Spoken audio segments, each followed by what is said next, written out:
Bonjour, aujourd'hui je vais évaluer un switch Ethernet permettant de brancher plusieurs appareils informatiques tels que ordinateur, serveur de fichiers, box Internet, imprimante réseau, ensemble afin qu'ils puissent communiquer entre eux. Et ce en passant par un réseau câblé sans utiliser de Wi-Fi. Ce switch est capable de gérer jusqu'à 8 appareils sur un débit maximum de 2,5 gigabits par seconde. Ici, vous avez la prise pour alimenter le switch par le biais de l'adaptateur secteur de l'alimentation secteur qui est fourni. La documentation est multilingue, donc elle est disponible dans plusieurs langues, dont le français, ce qui est fort appréciable. Vous avez le français ici. Alors, sachez simplement une chose, c'est que ce switch peut supporter du 2,5 gigabits par seconde, mais la plus grande partie du matériel informatique qu'on trouve aujourd'hui, aussi bien ordinateur que imprimante réseau, box internet, encore que les box internet sont en train d'évoluer, et serveur de fichiers, etc., fonctionne sur du 1 gigabit par seconde maximum. Donc vous ne pourrez pas utiliser tout le potentiel de cet appareil avec ces équipements.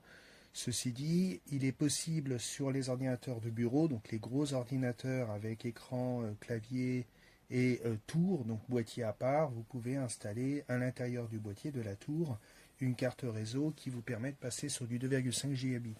Pour les ordinateurs portables, il vous faudra utiliser, si votre ordinateur est récent, un adaptateur USB-C vers RJ45 en 2 gigabits par seconde. Parce que la plupart des ordinateurs sont limités à 1 gigabit par seconde. Ensuite, vous avez ici sur le dessus de l'appareil des voyants lumineux numérotés qui s'allument en fonction des ports RJ45 qui sont utilisés. Donc si certains ports ne sont pas branchés, les voyants ne s'allument pas. Si les appareils branchés, par exemple sur ce port-là, est éteint, le voyant correspondant ne s'allumera pas non plus. Ça vous permet également d'identifier d'éventuels défauts de branchement ou des défauts de câble réseau, ou même dans l'appareil éventuellement qui pourraient survenir, ou même au niveau de votre matériel. Donc effectivement, voilà, vous avez ces petits voyants lumineux. Sinon en soi, c'est un appareil simple. Il n'est pas gérable à distance, donc il ne gère pas il n'a pas ce qu'on appelle en anglais le management, c'est-à-dire la possibilité de pouvoir brancher un ordinateur en filaire sur l'appareil pour pouvoir le paramétrer, par exemple désactiver certains ports ou brider le débit de certains ports, si vous ne voulez pas que le port tourne à 2,5 gigabits mais tourne à 1 gigabit ou même à 100 mégabits. Vous ne pourrez pas le faire sur cet équipement. Les équipements qui prennent en charge cette fonctionnalité, c'est une gamme au-dessus. Voilà, en fait, c'est un équipement indispensable si vous souhaitez rester en Ethernet, ce qui est mon cas, parce que le problème du Wi-Fi, c'est qu'il y a toujours des petits problèmes de latence, de lenteur dans les de lenteur au niveau des échanges entre les équipements. Vous avez aussi avec le Wi-Fi, le problème c'est que des fois il y a des défauts, des perturbations liées au fait qu'il y a beaucoup d'ondes radio qui circulent du fait qu'il y a les Wi-Fi des voisins ou qu'il peut y avoir la réception de la télévision, d'autres appareils qui peuvent fonctionner dans des plages de fréquences assez proches du Wi-Fi.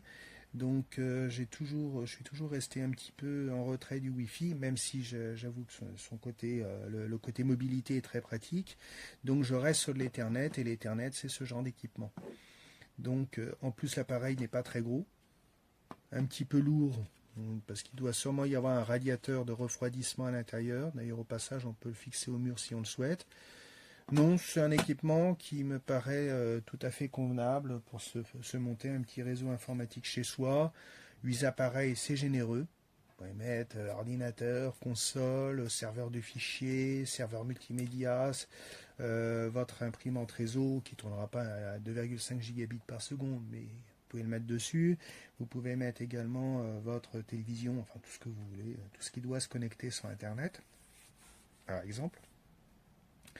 Et dernière petite chose, quand je disais que la plupart des équipements informatiques aujourd'hui tournent à 1 gigabit par seconde seulement, en réseau, en informatique, lorsque vous faites communiquer deux appareils, l'un qui va être à 1 gigabit par seconde et l'autre à 2,5 gigabits par seconde, le réseau la vitesse globale du réseau se synchronisera automatiquement sur l'appareil le plus lent, c'est-à-dire 1 gigabit par seconde. C'est pour ça que je vous disais tout à l'heure, si vous mettez un ordinateur 1 gigabit par seconde là-dessus, ça tournera qu'à 1 gigabit par seconde, pas aller plus vite.